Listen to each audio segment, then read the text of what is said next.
నమస్కారం sir. No.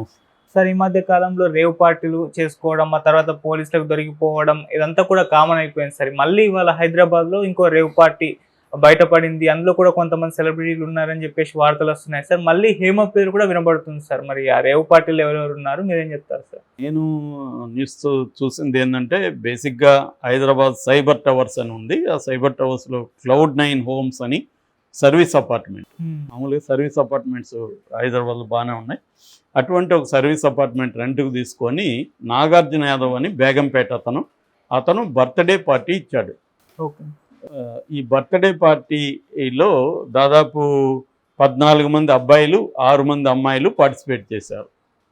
అయితే ఇది రేవ్ పార్టీ అని కొంతమంది పోలీసులకి కంప్లైంట్ ఇస్తే రంగారెడ్డి జిల్లా ఎస్టీఎఫ్ స్పెషల్ టాస్క్ ఫోర్స్ వాళ్ళు రైడ్ చేశారు.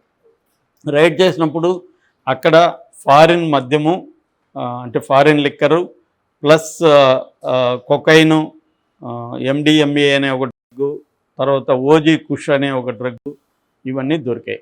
సో పోలీసులు మొత్తం 16,25,000 వాళ్ళు దాన్ని మతింపు అంటారు కదా, అంటే ఈ మదింపు వేశారు. అంటే దాని వాల్యూని వీళ్ళు డిసైడ్ చేశారు. అది వాళ్ళు మరి వాళ్ళ మెజర్మెంట్ ఏంటో మనకు తెలియదు. మొత్తానికి ఈ లిక్కర్ కాస్ట్ ఎంత, ఈ డ్రగ్స్ కాస్ట్ ఎంత అని ఓవరాల్గా కలిపి 16,25,000 రూపాయల ఫారిన్ మద్యము ప్లస్ డ్రగ్స్ దొరికాయి అని చెప్పి ఇందులో 5 మంది మీద మాత్రమే కేసు పెట్టారు. 5 మంది ఎవరంటే ఈ నాగార్జున యాదవ్ ప్లస్ సుభాష్ అని కిషోర్, ప్రమోటర్ కిషోర్ అనే దీన్నంతా ఆర్గనైజ్ చేసిన కిషోర్ అనే వ్యక్తి, డ్రగ్స్ని సప్లై చేసిన వాళ్ళు మొత్తం 5 మంది. మిగతా వాళ్ళకంతా కౌన్సిలింగ్ ఇచ్చి పంపించేశారు. ఇది వచ్చిన న్యూస్. ఇక్కడ కొన్ని నాకు ఇంతకుముందు కూడా నేను చెప్పాను, రేవ్ పార్టీ అంటే అదేదో బూత్ పార్టీ ఏం కాదు. రేవ్ పార్టీ అనేది ఒరిజినల్గా మ్యూజికల్ పార్టీ అది. సో దాన్ని ఇప్పుడు ఏమైపోయిందంటే రేవ్ పార్టీ అంటే బూత్ పార్టీ చేసుకోవడం నేరం కాదు, పార్టీలో డ్రగ్స్ వాడడం నేరం. సో డ్రగ్స్ కానీ లేకపోతే సో కాల్డ్ ప్రాస్టిట్యూషన్ కానీ ఉంటే అవి ఇల్లీగల్, కాబట్టి అవి నేరాలు తప్ప 10 మంది కలిసి బర్త్డే పార్టీ చేసుకుంటే నేరం కాదు. ఇప్పుడు కూడా వీళ్ళు ఈ నాగార్జున యాదవ్ అక్కడ బర్త్డే పార్టీ చేసుకుని ఉంటే నేరం కాదు. అందులో డ్రగ్స్ దొరికాయి కాబట్టి నేరం. కాకపోతే ఇక్కడ న్యూస్ ఎలా ఉందంటే మద్యం కూడా దొరికింది అంటున్నారు. మద్యం దొరికితే తప్పేముందని నాకు అర్థం కాలేదు. ఫారిన్ మద్యం అంటున్నారు. ఫారిన్ మద్యం అనే ఏమన్నా బ్యానడ్ మద్యమా అది, లేకపోతే అదేమన్నా స్మగ్గిల్ చేసి తెచ్చారా? ఈ వివరాలు ఏం చెప్పలేదు. ఫారిన్ మద్యం అయితే ఏమిటి, అందరూ తాగుతూనే ఉన్నారు కదా ఫారిన్ మద్యం. మామూలుగా అన్ని చోట్ల దొరుకుతూనే ఉన్నాయి కదా. మరి ఫారిన్ మద్యం ఇప్పుడు ఎయిర్పోర్ట్లో నుంచి తీసుకొచ్చి ఇస్తారు, మనకి విదేశాల నుంచి తెచ్చిస్తుంటారు ఫ్రెండ్స్, అవన్నీ కూడా ఫారిన్ మద్యాలే కదా.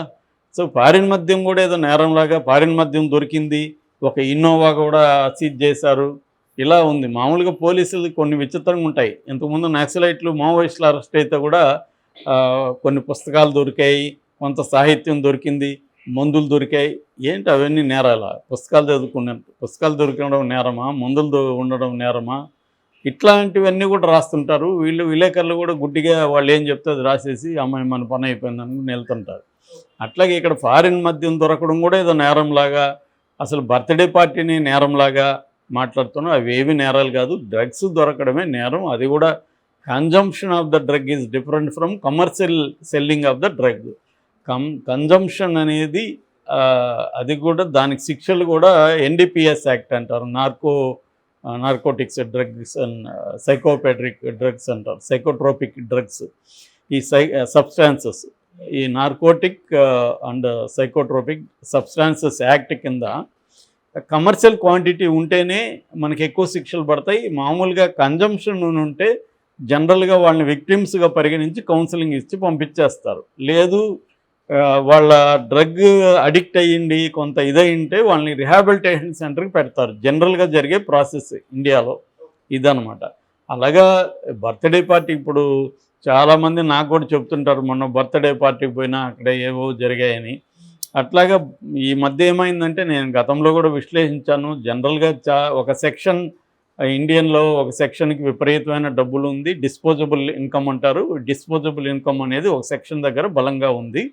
దీన్ని ఖర్చు పెట్టే పరిస్థితులు కూడా మనకి బయట బలంగా ఉంది. నువ్వు పబ్బులకి పర్మిషన్లు ఇస్తావు, మళ్ళీ అక్కడ తాగితేమో డ్రంక్ అండ్ డ్రైవ్ ఉంటావు, రోడ్లు బ్రహ్మాండంగా పెడతావు, వెహికల్స్ 400 కిలోమీటర్ల వేగంతో పోయి వెహికల్స్ని ఇస్తావు, మళ్ళీ వేగంతో పోతే కేసులు పెడతావు. ఇలాగా మన సమాజంలో ఒక పక్క సిగరెట్లు బీడీలు అన్నిటికీ లైసెన్సులు ఇస్తావు, తాగితే నేరం అంటావు. ఇలాగ మన సమాజం ఏంటంటే డ్యూయాలిటీ ఉంటుంది ప్రతి దాంట్లో.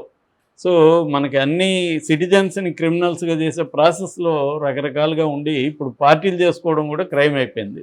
సో డ్రగ్స్ని ఫస్ట్ చేయాల్సింది ఏంటంటే డ్రగ్స్ని రావడాన్ని అరికట్టాలి. ఇది అరికట్టలేరు. ఎందుకు అరికట్టలేరు? డ్రగ్ ట్రేడ్ అనేది రాజకీయ నాయకులకి పోలీసులకి సంబంధం లేకుండా డ్రగ్ ట్రేడ్ జరగదు. పెద్ద స్థాయిలో ఏ క్రైమ్ జరిగినా రాజకీయ నాయకుల ఇన్వాల్వ్మెంటు, పోలీసుల ఇన్వాల్వ్మెంటు ఉంటుంది. ఇవి లేకుండా అవి జరగవు. అందుకని దాన్ని ఆపలేరు. దాన్ని ఆపలేకుండా కన్జంప్షన్ ఎవరైతే ఉన్నారో వీళ్ళు నిజానికి బాధితులుగానే పరిగణించాలి. చట్టం అది కరెక్ట్గానే చెప్పింది.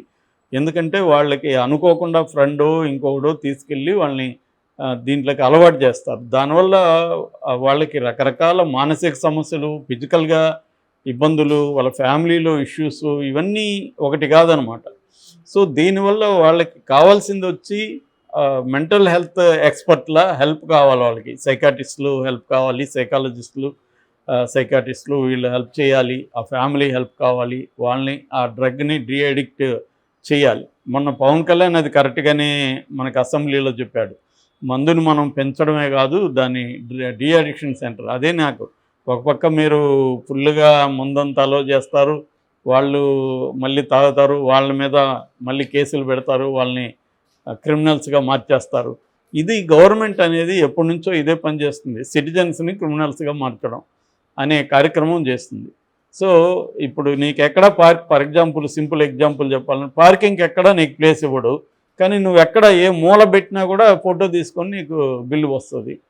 దాన్ని నిరూపించుకునే ఇది కూడా లేదు. ఈ మధ్య అయితే కోర్టులకు కూడా పిలుస్తూ ఉంటారు. అంటే వీడు మామూలు బైకో కారో నడిపేవాడు సడన్గా క్రిమినల్ అయిపోతాడు. ఎక్కడో దగ్గర కారు పార్క్ పెట్టి షాప్లో పోయి మెడిసిన్ కొనుక్కొచ్చే లోపల క్రిమినల్ అయిపోతాడు. సో ఇది మనం అందరూ ఫేస్ చేస్తున్నాం. మనం పోయి కోర్టులకు పోయి నిలబడి క్యూలో అక్కడ లాయర్లు ఎవరో ఉంటారు, వాళ్ళకి డబ్బులు ఇచ్చి ఇచ్చేయాలి. అంటే ఇదంతా కూడా హింస, ప్రజల మీద గవర్నమెంట్స్ చేసే వైలెన్స్ ఇది. దీని బదులు నీ కారు పెట్టుకుంటావు కాబట్టి నాకు ఇంత ట్యాక్స్ కట్టేయరు అంటున్నా కట్టేయచ్చు. ఈ టెన్షన్ లేదు కదా మనకి. ఎక్కడ కారు పెట్టాలన్నా ఫోటోలు. ఇప్పుడు నాకు 9 వచ్చాయి చలానాల మధ్య. నేను ఎక్కడో మూల పెడితే కూడా అక్కడ ఏమీ సంబంధం లేదు, అక్కడ కూడా ఫోటో తీసి పెట్టున్నాడు. దీన్ని నేనే ఎక్కడ పోయి కొట్లాడాలి?